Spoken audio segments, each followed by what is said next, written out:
జకర్యాకు కలిగిన దర్శనములో యెహోవా దూత ఎర్రని గుర్రాలు, తెల్లని గుర్రాలు, చుక్కల గుర్రాలు ఎవరు? అసలు జకర్యాకు కలిగిన ఈ దర్శన భావం ఏమిటి? ఈ దర్శనం వచ్చిన ఎన్ని సంవత్సరములకు ప్రవచనం నెరవేర్చబడింది అనే విషయాలు ఈ వీడియో ద్వారా పూర్తిగా తెలుసుకుందాం.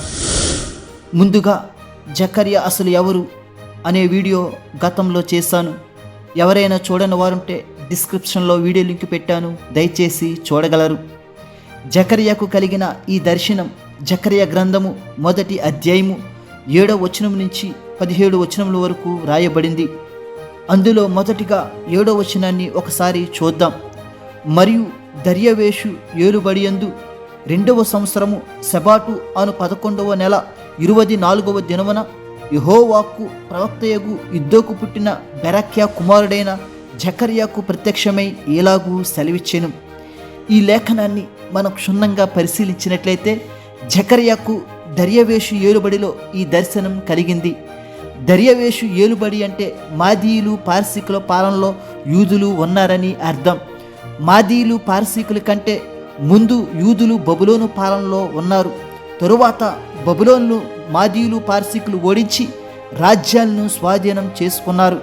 అలాగే ఈ లేఖనంలో దర్శనం కలిగిన కాలం కూడా స్పష్టంగా వ్రాయబడింది. దర్యావేషు ఏలుబడి యందు 2వ సంవత్సరము అంటే చారిత్రక ఆధారాల ప్రకారం క్రీస్తుపూర్వం 520వ సంవత్సరం. శబాటు అను 11వ నెల అంటే మన క్యాలెండర్ ప్రకారం జనవరి ఫిబ్రవరి మధ్య 30 రోజులను సూచిస్తుంది. ఆ శబాటు నెలలో 24వ తారీఖున జకర్యాకు దర్శనం కలిగింది. ఇంతకీ ఆ దర్శనం ఏమిటంటే జకర్యా 1వ అధ్యాయము 8వ వచనం. రాత్రి ఎర్రని గుర్రమునెక్కిన మనుషుడొకడు నాకు కనబడెను. అతడు లోయలోనున్న గొంజి చెట్లలో నిలువబడి ఉండగా అతని వెనుక ఎర్రని గుర్రములను, చుక్కలు చుక్కల గల గుర్రములను, తెల్లని గుర్రములను కనబడెను. ఈ లేఖనాన్ని మనం క్షుణ్ణంగా పరిశీలించినట్లయితే ఎర్రని గుర్రమునెక్కిన మనుషుడొకడు మనకు కనిపిస్తున్నాడు. ఈ ఎర్రని గుర్రము ఎవరంటే 11, 12 వచనాల్లో యెహోవా దూత అని వ్రాయబడింది. అనగా ఎర్రని దూత అనగా మెస్సయ్య అనగా యేసుక్రీస్తు. యేసుక్రీస్తు అని ఎందుకు చెప్తున్నానంటే యెహోవా దూత స్వయంగా తండ్రి అయిన దేవునితో 12వ వచనంలో మాట్లాడింది. తండ్రి అయిన దేవుణ్ణి యేసుక్రీస్తు తప్ప ఇప్పటి వరకు భూమి మీద ఏ నరుడు చూడలేదు. తండ్రి కుడిపార్శ్వమున హత్తుకుని ఉన్న ఏకైక కుమారుడు యేసుక్రీస్తు మాత్రమే. కాబట్టి తండ్రి అయిన యెహోవా దేవునితో మాట్లాడిన యెహోవా దూత యేసుక్రీస్తు మాత్రమే. యెహోవా దూత గురించిన పూర్తి సమాచారం మీకు మరొక వీడియోలో తెలియజేస్తాను. అలాగే ఈ దర్శనంలో గొంజి చెట్లు కనిపిస్తున్నాయి. గొంజి చెట్లు అనగా ఒక విధమైన మర్రి చెట్లు వంశానికి సంబంధించిన చెట్లు. ఈ గొంజి చెట్లు వేటిని సూచిస్తాయంటే అన్యుల పాలన క్రింద ఉన్న యూదులను సూచిస్తాయి. అంటే అప్పటికే యూదులు ముందు బబులోను తరువాత మాదీయ పార్సీకులు అనే అన్యుల పాలనలో ఉన్నారు. అలాగే ఈ దర్శనంలో ఎర్రని గుర్రాలు, చుక్కల చుక్కల గల గుర్రాలు, తెల్లని గుర్రములు కనిపిస్తున్నాయి. ఈ రంగురంగుల గల గుర్రాలు ఎవరంటే దేవుని సేవకులైన దేవదూతలు. మరి ఎర్రని రంగు, చుక్కల గల రంగు, తెల్లని రంగులు ఎందుకంటే భూమి మీద వివిధ రకాల మనుషులు బట్టి దేవదూతలకు ఆ రంగులు గల మనుషుల వ్యవహారాలను పరిశీలించుటకు దేవుడు దేవదూతలకు పనిని అప్పగించాడు.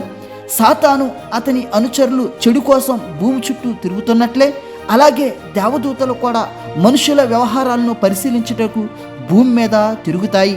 అలాగని ఈ దర్శనంలో కలిగిన రంగుల గుర్రాలకు ప్రకటన 6వ అధ్యాయం 1 నుంచి 8 వచనాల్లో రాయబడిన 4 గుర్రాలకు సంబంధం లేదు. ప్రకటన గ్రంథంలో ఉన్న 4 గుర్రాలు తీర్పుకు సంబంధించిన దేవదూతలు.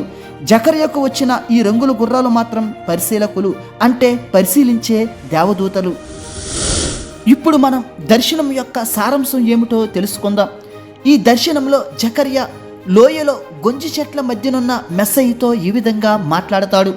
నా ఏళ్ళు వాడ, నీ వెనుక ఉన్న ఎర్రని గుర్రములు, చుక్కల చుక్కల గల గుర్రములు, తెల్లని గుర్రములు ఏమిటని అడుగుతాడు. అప్పుడు మెస్సయ్య ఈ విధంగా జకర్యాతో అంటాడు, ఈ గుర్రములు లోకమంతా తిరుగుటకు పంపబడిన దేవదూతలు అని అంటాడు. అప్పుడు ఆ దేవదూతలు మెస్సయ్యతో ఈ విధంగా మాట్లాడతాయి, మేము లోకమంతటా తిరుగులాడి వచ్చితిమి. ఇదిగో లోకులందరూ శాంతము కలిగి నిమ్మలముగా ఉన్నారని దేవదూతలు మెస్సయ్యకు చెప్తారు. దీనికి అర్థం ఏమిటంటే యూదులను చెరగొనిపోయిన బబులోను వారు తరువాత ఇప్పుడు పరిపాలిస్తున్న మాదీయ పార్సీకులు నెమ్మదిగా ఉండి యూదులను తమ ఆధీనంలో ఉంచుకున్నారని దేవదూతలు మెస్సయ్యకు చెప్తారు. అప్పుడు మెస్సయ్య తండ్రి అయిన దేవునితో ఈ విధంగా మాట్లాడతాడు: యూదులు 70 సంవత్సరములు ఇప్పటికీ చెరలో ఉన్నారు. ఇంకా మీ కోపం ఇలానే ఉన్నది. ఇకనైనా వారిని కనికరించమని మెస్సయ్య తండ్రికి ప్రార్థన చేస్తాడు. అప్పుడు తండ్రి అయిన దేవుడు కుమారుడైన మెస్సయ్యతో ఈ విధంగా జవాబు ఇస్తాడు: యూదులను దిద్దుబాటు చేయడానికి బబులోను చెరకు నేనే పంపాను, కానీ వారు బహుగా కీడు చేసిరి. అనగా అన్యజనులు యూదులకు కొంత సహాయం అందించినా వారు చెడు ఉద్దేశంతో యూదులను హింసించిరి. ఈ విషయమై నేను చింత కలిగి ఉన్నాను.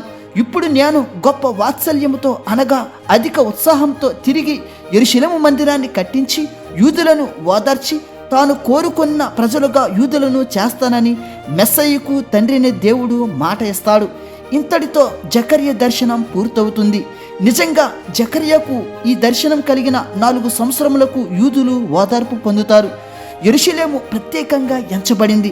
ఈ ప్రవచనాన్ని జకర్యాకు దేవుడిచ్చిన 4 సంవత్సరములకు యెరూషలేము 2వ మందిరం తిరిగి నిర్మించబడింది. దేవుడు మిమ్ములను మీ కుటుంబములను దీవించునుగాక. ఆమేన్.